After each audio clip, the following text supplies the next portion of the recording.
विधायकों की खरीद फरोख्त के खिलाफ सर नागरिक कन्वेंशन आज था, क्या कहना चाहेंगे?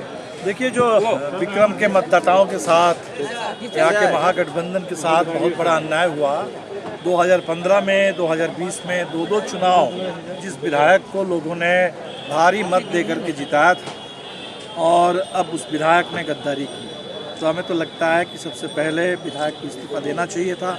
उन्होंने जब नहीं दिया और अध्यक्ष ने भी कोई कार्रवाई नहीं की अभी तक, तो मतदाताओं से हम अपील करने के लिए आए थे कि यहाँ के मतदाता अपनी आवाज़ को बुलंद करें और ऐसे विधायक से इस्तीफा ले लें। दूसरी बात है कि अभी सामने भी चुनाव आ रहे हैं और लोकसभा के चुनाव से पहले हमारे अमित शाह यहाँ आ रहे हैं। अमित शाह आएंगे, इसके लिए बुलडोज़र चल रहा है, दुकानों को उजाड़ा जा रहा है। बेतिया में मोदी जी आए थे, इसके लिए भी वहाँ दुकानें तोड़े गए। इसके खिलाफ, ये बुलडोज़र राज के खिलाफ पूरी तैयारी हो और बिहार इस बार इस पूरे मोदी राज, इसके पूरे दिल्ली में मोदी सरकार को उखाड़ फेंकने के लिए अगुवाई करें। महिला दिवस है सर, क्या कहना चाहेंगे? महिला दिवस तो पूरे देश के लिए, दुनिया के लिए महिलाओं के संघर्ष की, उनकी एकता का दिवस है। महिलाओं को सलाम। और आज देश में बड़ी लड़ाई है महिलाओं के सामने कि जिस तरह से महिलाओं के ऊपर हिंसा हो रही है और महिलाओं के साथ अन्याय करने वाले, उनके ऊपर उत्पीड़न करने वाले लोगों को भारतीय जनता पार्टी में जिस तरह से संरक्षण दिया जा रहा है, तो आज बड़ी लड़ाई है।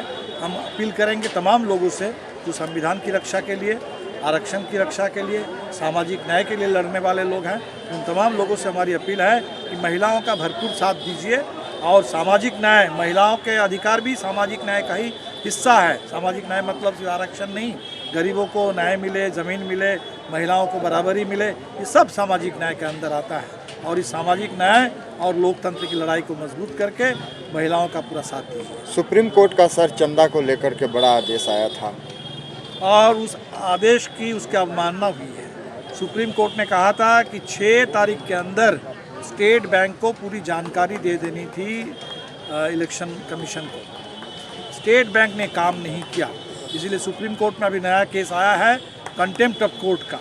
स्टेट बैंक ने सुप्रीम कोर्ट की अवमानना की है और स्टेट बैंक को अवमानना करने के लिए मोदी सरकार ने उकसाया है। मोदी सरकार के निर्देशन में स्टेट बैंक ने ऐसा किया है। तो सुप्रीम कोर्ट ज़रूर इसका संज्ञान लेगा और साथ ही साथ हम सुप्रीम कोर्ट से भी अपील करेंगे। अभी ईवीएम पर भी फैसला आना है और पूरे देश में जो आवाज़ उठी है कि ईवीएम में भी बहुत धोखा हो रहा है। चुनाव की जो पारदर्शिता है, चंदे की पारदर्शिता, वो इलेक्टोरल बॉन्ड के चलते वो बाधित हो रही थी। तो चंदे की पारदर्शिता के लिए चुनाव आयोग ने कहा कि इलेक्टोरल बॉन्ड खत्म कर दो। हमें लगता है कि वोट की भी पारदर्शिता चाहिए। मतदाता को ये कंप्लीट उनको भरोसा चाहिए कि हमने जिनको वोट दिया है वोट उन्हीं को मिला है, किसी और को नहीं मिल गया है। और इसलिए हम लोगों ने जो मांग की है कि पूरे देश में बैलेट से चुनाव हो फिर से, और बैलेट से चुनाव में अगर थोड़ा समय लगेगा तैयारी करने में, तो कम से कम इस बार का जो चुनाव है उसमें 100% वीवीपैट की गिनती हो। वीवीपैट यानी voter verifiable paper audit trail. तो वोटर के हाथ में पर्ची हो, पर्ची को वोटर देख करके कंफर्म करे कि हाँ ये पर्ची सही है, उस पर्ची को गिना जाए। ईवीएम से गिनती करने की कोई ज़रूरत नहीं है। वोटर के हाथ में जो पर्ची होगी उसी पर्ची के 100% गिनती करके वोटों की गिनती की। मोदी जी कह रहे हैं सर 400 पार, क्या लगता है ईवीएम रहेगा तो 400 पार होगा? नहीं, कुछ 400 पार किसी भी हालत में नहीं होने वाला है। ये उनको डरे हुए हैं और इसीलिए 400 पार का नारा दे करके मनोवैज्ञानिक दबाव, इसके लिए 400 पार अगर इतना होता तो दरवाज़ा जो बंद था नीतीश जी के लिए, तो दरवाज़ा खोले क्यों? 400 पार अगर मिल जाता तो ये खरीद फरोख्त क्यों कर रहे हैं? एक एक एमएलए को क्यों खरीद रहे हैं पैसे देकर? ये 400 पार वो उनका डर बोल रहा है, उनका अहंकार बोल रहा है।